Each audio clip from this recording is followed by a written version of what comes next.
Yo les amis, petite vidéo en direct de la plage. Notre nouveau petit rituel, n'est-ce pas? Petit cigare, petit micro. Et on est parti pour une petite marche dans le sable. Regardez un petit peu la vue qu'on a. Il y a énormément de gens parce que là on est samedi soir et que déjà c'est les vacances. On est le 28 là je crois, donc on est entre Noël et le Nouvel An. Je crois que c'est 350 000 touristes qui étaient attendus à l'île de la Réunion pendant cette période. Donc les vidéos précédentes que je vous avais faites en fait c'était les vidéos où on y allait tôt le matin et tout, mais là ça commence à se remplir, il y a énormément d'ambiance, des gens qui ramènent de la bouffe, des gens qui festoient tout simplement, et du coup j'en profite pour me joindre à la fête et vous joindre à la fête. Aujourd'hui les amis on va parler de mindset, parce que vous voyez quand je vois tout ça autour de moi, regardez un petit peu ce cadre, ça m'ouvre l'esprit. Ça m'inspire, ça me donne envie de vous dire des choses, ça me donne envie de vous motiver, ça me donne envie de vous encourager, ça me donne envie de... Déjà, moi, de démarrer 2025 sur les chapeaux de roue et de vous mettre à vous un gros coup de pied au derche pour que vous puissiez démarrer également 2025 sur les chapeaux de roue. Allez-moi ça. Vous voyez, je vais expliquer l'importance de la vue pour l'esprit, mais l'importance du cadre aussi. Vous imaginez bien que quand on vit en permanence dans le froid, sans vitamine D, sans luminosité, sans soleil.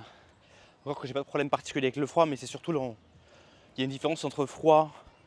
Je vis à la montagne, c'est magnifique, c'est enneigé. J'ai un chalet en Suisse à 10 millions d'euros, éclairé de fou avec toutes les infrastructures, l'hôtel de luxe à côté, le spa. Et quand je veux, je vais faire une petite rando, tu vois. Et le froid, je suis bloqué dans un immeuble en région parisienne. Il fait gris, il pleut, ça sent mauvais, c'est sale, il y a de l'insécurité, il y a des tags. Et je dois me lever tous les matins pour prendre le métro avec des populations insupportables pour aller travailler pour un patron tout aussi insupportable. Alors là du coup on n'est pas dans le froid puisque j'ai pris l'avion depuis la Roumanie pour venir ici et je compte y rester encore quelques semaines, ce qui me permettra du coup de partager du contenu avec vous. Et ce dont je voulais vous parler du coup aujourd'hui, c'était comment se débarrasser en fait du mindset du manque. Vous savez, c'est un paradigme dont je vous parle souvent, c'est la différence entre le mindset de l'abondance et le mindset du manque. Encore une fois, je m'excuse pour les anglicismes, il faudrait peut-être pas que je m'excuse à chaque fois, mais je sais que ça va en énerver certains, c'était un peu pompeux. Mais en gros, pour vous expliquer ce que c'est, pour ceux qui débarquent sur la chaîne, en fait, l'idée du mindset de l'abondance, c'est que les ressources dans le monde sont illimitées et qu'il y aura toujours de tout pour tout le monde. Donc c'est un mindset qui est pro-innovation, pro-entrepreneuriat, pro-propriété privée. Alors que le mindset du manque, c'est l'idée qu'il n'y a pas assez pour tout le monde, donc il faut réguler, donc il faut mettre des lois, donc il faut taxer, donc il faut prendre ce qui est aux autres, il faut s'assurer qu'il n'y ait pas des prédateurs, c'est-à-dire des gens au potentiel en fait, qui prennent trop de part du gâteau. Et évidemment, ça va avoir un impact dans la vision politique des gens, mais ça va avoir un impact partout dans leur vie. Ça va faire la différence entre quelqu'un qui va faire des moves assez agressifs au niveau de sa carrière, par exemple, qui va changer de boîte, qui va se former en permanence, qui va toujours chercher à... S'il faut qu'il change de ville, il change de ville. S'il faut qu'il change de boîte, il change de boîte. Quelqu'un qui va s'exposer sur Internet à quelqu'un d'autre qui va dire « Oula, non, moi je veux rester discret, je veux pas qu'on me voit. J'ai mon petit boulot, mon petit taf, là, je gagne pas grand-chose. Je veux pas que... Surtout, il ne faut pas prendre de place, il ne faut pas qu'on me voit parce que j'ai peur de m'exposer. Parce que si ma tête dépasse, on va la couper. » Vous voyez ? Typique du mindset du manque. Mais alors d'où vient ce mindset du manque ? C'était l'idée du coup de ma vidéo originale, c'était que j'avais eu ce breakthrough, j'avais eu cette comment on dit ça ? Pas cette eureka, cette inspiration, cette idée. Je me disais, mais en fait, d'où vient ce mindset du manque ? Et je pense qu'en fait, il vient de trois biais psychologiques profonds. L'ego, la peur de manquer et l'envie. Alors l'ego, c'est très simple. L'ego, c'est, vous voyez quelqu'un lancer un truc, une entreprise, on va prendre un exemple très simple, je prends des exemples clichés pour que vous puissiez comprendre. L'ego, c'est vous voyez un mec lancer un truc et vous vous dites, mais pourquoi il réussirait et moi pas ? Pourquoi est-ce que lui fait le truc et moi je le fais pas ? Quand on est humble, on se dit parce qu'il a envie de le faire et que moi j'en ai pas envie. C'est la raison de base. Ok, il a envie de le faire, j'ai pas envie, je fais ce que je veux. Quand on a de l'ego, on se dit mais non, c'est parce que il est bête, c'est parce qu'il prend des risques inutiles, c'est parce qu'il perd son temps, parce que lui il a pas compris que ça servait à rien alors que moi j'ai compris. Donc il y a le problème de l'ego en fait, à savoir les gens qui ne veulent pas voir d'autres essayer, qui ne veulent pas voir d'autres potentiellement réussir, qui ne veulent pas, voilà, puisque quand quelqu'un d'autre se lance, automatiquement, attendez, je passe juste à côté des gens là. J'aime pas parler trop fort quand je passe à côté des familles parce que j'ai pas envie qu'ils essaient d'intervenir sur la vidéo et tout. Vous avez vu des vidéos où des gens essaient d'intervenir, pas forcément de façon malveillante, mais du coup ça me force à interagir avec eux et ça me casse un peu dans mon flot de pensée. Donc je disais, le gars il a pas envie de se lancer, il veut pas que les autres se lancent non plus. Donc automatiquement, dès que vous proposez une idée, dès que vous lui lancez un truc, lui, il va se dire non mais ça va pas marcher. Parce que ou bien il se dit que vous allez réussir et il veut pas, ou bien il se dit bah, pourquoi lui il ferait ça et pas moi, ou il se dit pourquoi moi j'y ai pas pensé plus tôt, pourquoi il y a pensé avant moi. Et il va toujours raisonner en se disant non mais en fait c'est parce que j'y avais pensé, enfin j'y aurais pensé, mais moi j'ai tout de suite compris que ça allait pas marcher. Donc quand vous exposez vos idées à ces gens-là, ils vont toujours chercher à vous dire que ça va pas marcher. Genre je vous ai déjà expliqué les amis, de ne jamais partager vos idées de business à vos amis ou à votre famille. Sauf exception, la grande majorité des gens vont vous saboter. Je vous en ai parlé en long, en large, en travers dans d'autres vidéos. Il y a plusieurs raisons. La plupart des gens vont vous saboter malgré eux. Ils n'ont pas envie de vous saboter, mais ils vont quand même vous saboter, donc ne leur en parlez pas. Mais là, du coup, pour parler donc, de cette histoire de mindset du manque, de psychologie du manque, donc premier chapitre, l'ego. Et voilà, le gars se dit non mais il veut lancer sa boîte, ça va pas marcher. Déjà parce que fondamentalement, il pense que ça ne peut pas marcher. Parce que c'est un gars qui est dans le mindset du manque. Pour lui, rien ne marche, rien ne fonctionne. Il y a les riches qui mangent tout, et puis les autres qui galèrent. Et puis de toute façon, on est en récession, et puis le machin, le ceci, le cela, l'abondance, c'est fini, ce que Macron disait. Les Français sont beaucoup dans cet état d'esprit-là. C'est pour ça d'ailleurs qu'en France, vous ne voyez pas beaucoup de voitures de luxe, c'est parce que y a des gens qui sont dans l'abondance en France, mais comme ils savent que c'est un pays où le paradigme principal, c'est un paradigme qui est basé sur le manque, qui est basé sur l'envie, qui est basé sur la jalousie. La Révolution française, c'est rien d'autre que ça, les amis. C'est des gens qui étaient jaloux et qui n'ont pas hésité du coup à aller prendre ce que les autres avaient et que eux n'avaient pas. Et depuis ça, ça fait 300 ans, mais en gros c'est toujours le même mindset, c'est la Révolution française, c'est la Russie bolchevique, c'est Germinal. C'est toujours ce terreau en fait là, psychologique, qui travaille les Français. Et donc ceux qui ont de l'argent se cachent. Deuxième raison, c'est la peur de manquer. Comme je l'ai dit, faire quelque chose, c'est prendre un risque. C'est prendre le risque ou bien de perdre de l'argent, ou bien de perdre du temps. Ou bien on investit du temps, ou bien on investit de l'argent dans une entreprise. Généralement, passer du temps à faire quelque chose nous permet d'économiser de l'argent puisqu'on le fait soi-même. Et utiliser de l'argent nous permet de gagner du temps puisqu'on délègue, on passe par des experts, on prend des logiciels plus performants, du matériel plus performant, etc. etc. Juste 2 secondes, je range mes lunettes et je rallume le cigare.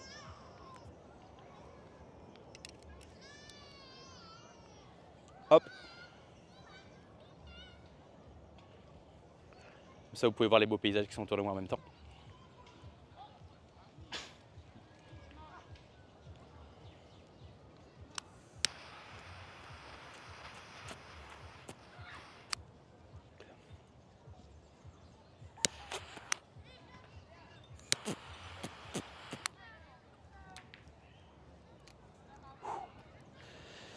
Donc disais-je, la peur du manque. Le gars se dit, si je me lance, si je tente quelque chose, si je lance une entreprise, comment dirais-je, ça va peut-être pas marcher. Donc le temps que j'aurais investi dans cette entreprise, l'argent que j'aurais investi dans cette entreprise, les moyens, les ressources, le temps de concentration, la motivation que j'aurais investi dans cette entreprise, ça n'aura servi à rien. Et quand les gens sont dans le mindset du manque, ils ont toujours l'impression que leurs ressources sont très très très restreintes, qu'ils n'ont pas beaucoup de temps, ils n'ont pas beaucoup d'argent, ils n'ont pas beaucoup d'énergie et que surtout il ne faut pas lancer des trucs qui ne vont pas marcher. C'est un mindset, si vous voulez, qui peut s'expliquer si on était, je sais pas moi, au 15e siècle, et encore. Je pense qu'on raconte beaucoup de bêtises sur notre passé, je pense que nos ancêtres n'étaient pas dans la misère comme on l'imagine. Mais aujourd'hui, si vous vivez en Occident en particulier, c'est ridicule d'avoir peur du manque. D'accord ? Parce que le vrai manque n'existe pas en Occident. On peut perdre son travail, on peut se retrouver dans des situations précaires, mais il n'y a personne qui meurt de faim. Vous voyez ce que je veux dire ? Ceci étant dit, je ne vous encourage pas non plus à prendre des risques inconsidérés et à vous retrouver dans des situations ultra précaires, même si vous ne mourrez pas de faim, parce que l'idée c'est pas non plus de voilà.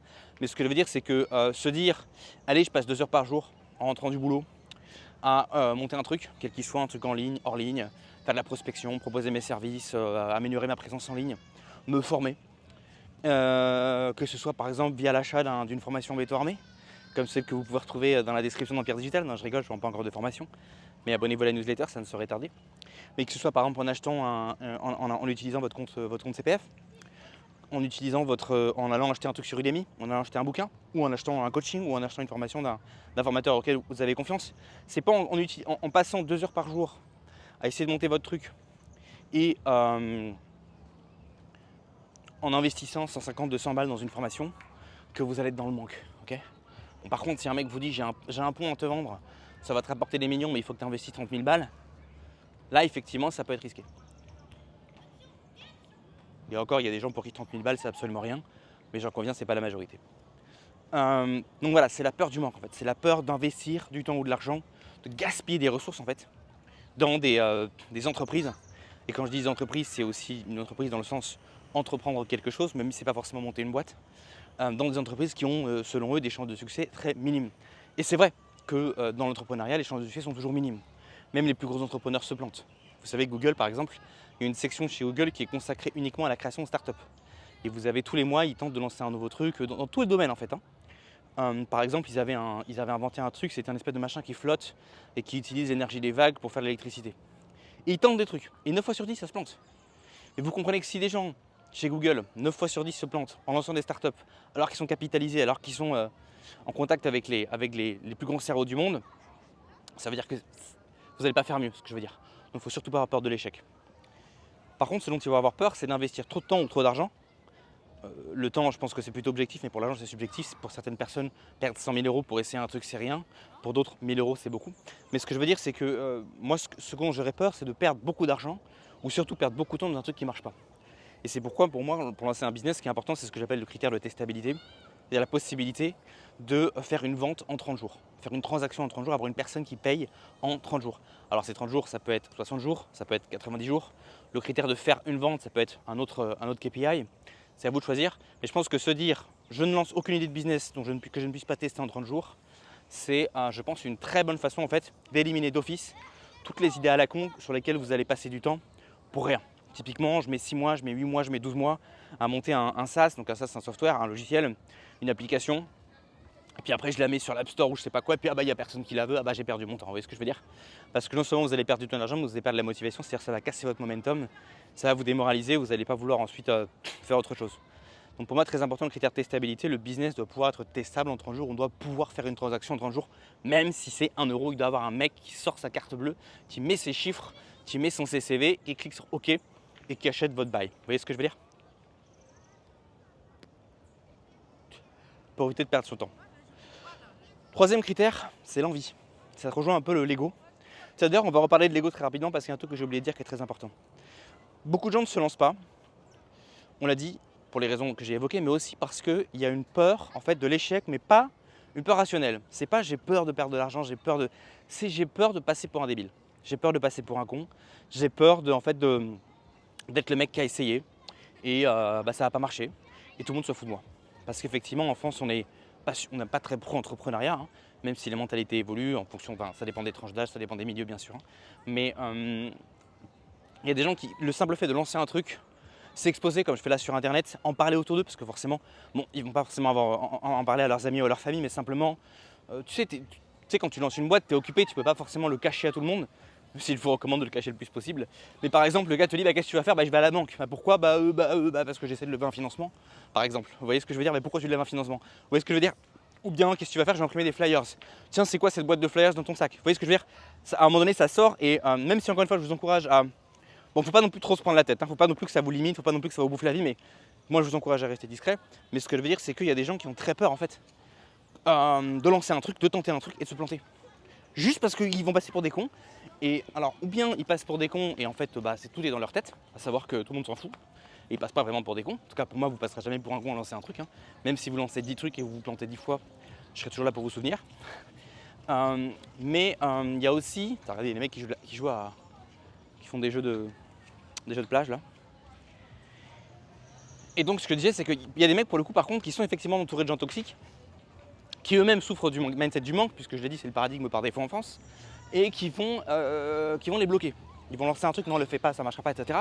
Donc automatiquement, à partir du moment où ils se lancent, ils sont déjà en train, quelque part, d'expliquer à leur famille que si, ça va marcher, ceci, cela, ou bien de dire à leurs potes, non mais laisse-moi, etc. Vous voyez ce que je veux dire? Il y a le côté, je lance un truc, mon entourage me dit de pas le faire, et même si vous leur dites rien, même si vous leur dites ouais t'as raison mais j'essaie quand même, il y a quand même le côté je fais ce qu'on me dit de pas faire. Vous voyez ce que je veux dire?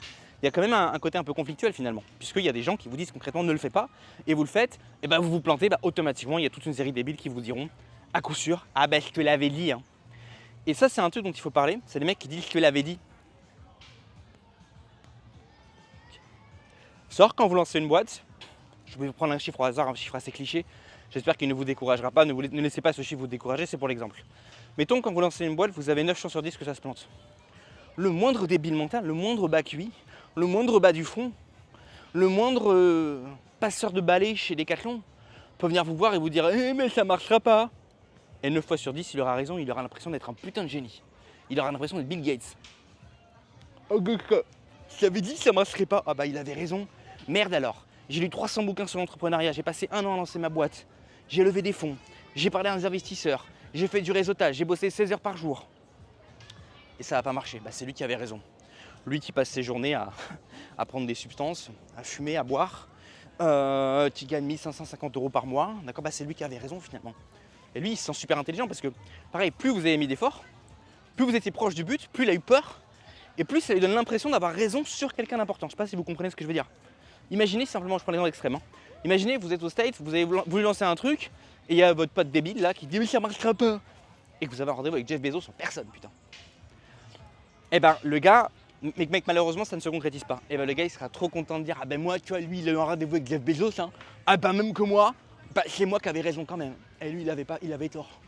Hein, alors que moi j'ai pas rencontré Jeff Bezos mais ah ben moi je savais que ça marcherait pas.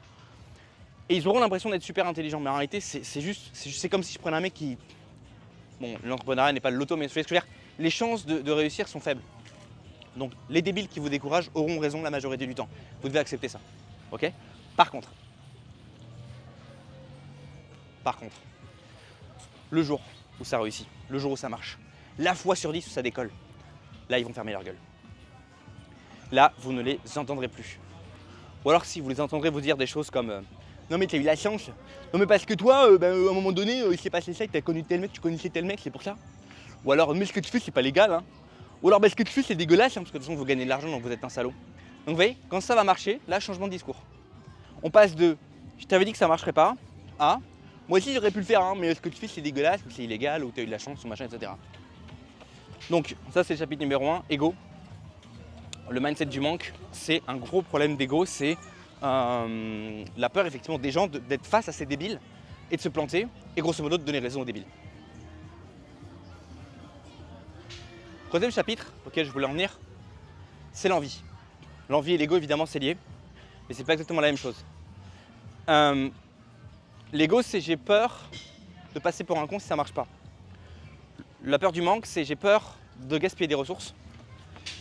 L'envie c'est comment dirais-je, je veux pas que ce soit possible parce que sinon d'autres vont réussir et je vais me retrouver comme un débile, moi, à être celui qui a échoué quoi. Enfin, c'est même pas ça, c'est je vais me retrouver à être le mec qui n'a rien fait de sa vie parce que généralement les mecs qui ont le mindset du manque évidemment n'essaient même pas. Donc ça va être le gars qui il est assis sur son canapé et typiquement voilà, c'est le mec, comme j'ai dit avant, je vous ai bien expliqué l'exemple, je pense que vous avez saisi, vous avez vu les clébards qui passent. C'est le mec assis dans son canapé qui dit à ses potes que c'est pas possible parce qu'il est envieux, il a très peur que ses amis réussissent. Donc là c'est plutôt une projection vers l'extérieur, c'est pas quelque chose qui tourne vers soi-même, c'est une projection vers l'extérieur. Si monter une boîte c'est possible, bah, ça veut dire que je pourrais le faire, ça veut dire que d'autres peuvent le faire, ça veut dire que je peux me retrouver dans une situation potentiellement où moi j'ai rien fait ou alors moi j'ai échoué et l'autre a réussi. Et ça crée de l'envie.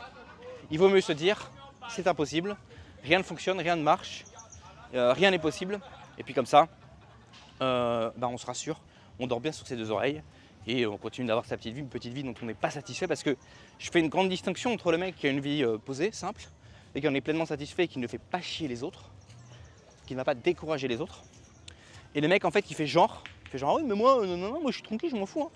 Mais en fait c'est un mec qui est rempli d'envie, c'est un mec qui est rempli de haine, c'est un mec qui est rempli de jalousie.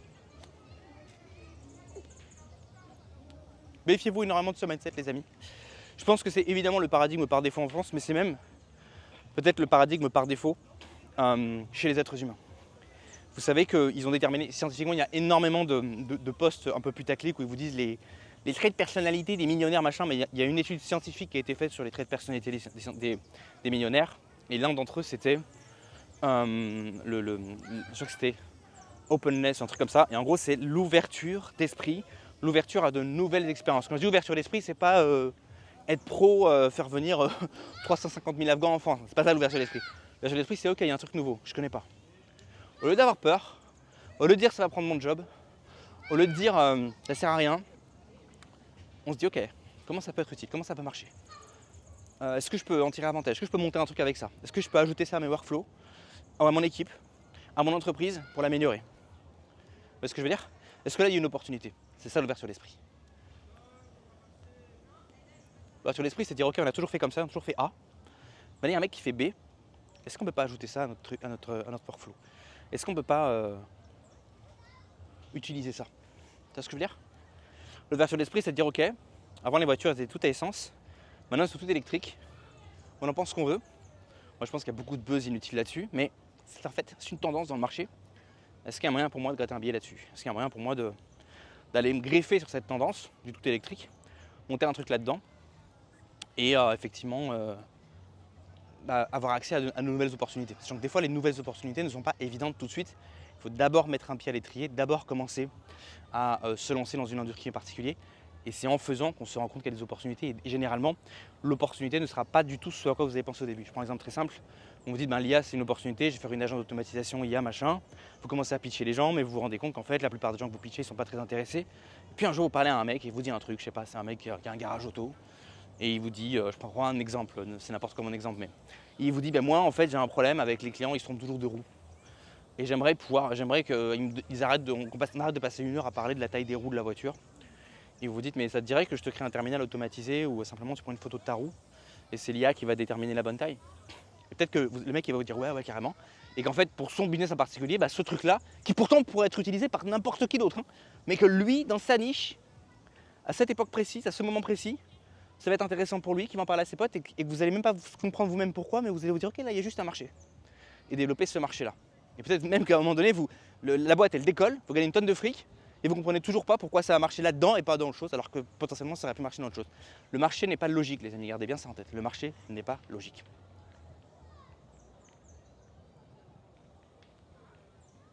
Donc, restez toujours ouvert d'esprit. Ne dites pas aux autres que leur truc ne va pas marcher. Avant de commencer à voir les obstacles, voyez les possibilités. Quand vous aurez reconfiguré votre cerveau pour générer 10 idées, 100 idées de business tous les jours, uniquement là, vous pouvez créer des systèmes de filtres, des frameworks, comme le mien avec le critère de testabilité dont je vous ai parlé, pour éliminer et garder ce qu'il y a de meilleur. Mais si vous avez une idée de business par mois et qu'à chaque fois que vous avez une idée de business, vous dites non, ça ne marchera pas, not gonna make it. Si vous êtes le genre de mec posé dans une chaise, votre pote vous parle de son idée de business et vous dites non, ça existe déjà, c'est encore autre chose, ça existe déjà. Ça existe toujours déjà et en même temps, ça n'existe jamais déjà. Parce qu'il n'y a jamais un mec qui fait exactement à 100% la même chose que vous.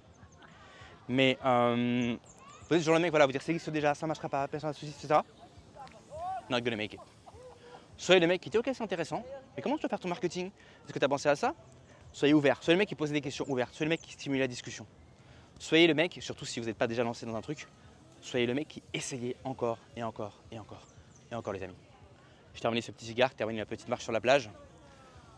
Checkez la newsletter, The Lounge, c'est le nom que j'ai trouvé pour mon groupe de contacts privé. C'est assez contacts au cercle de gentlemen qui sont dans le lounge que j'envoie chaque jour, enfin j'essaye de faire chaque jour, des emails bourrés de valeurs, de tips concrets, actionnables et puissants pour faire du biz, pour optimiser fiscalement et pour la vie dans des endroits intéressants, à l'abri des regards indiscrets, des jaloux, des gauchos et du fisc. On se retrouve la prochaine fois dans les vidéos digitales. Ciao les amis.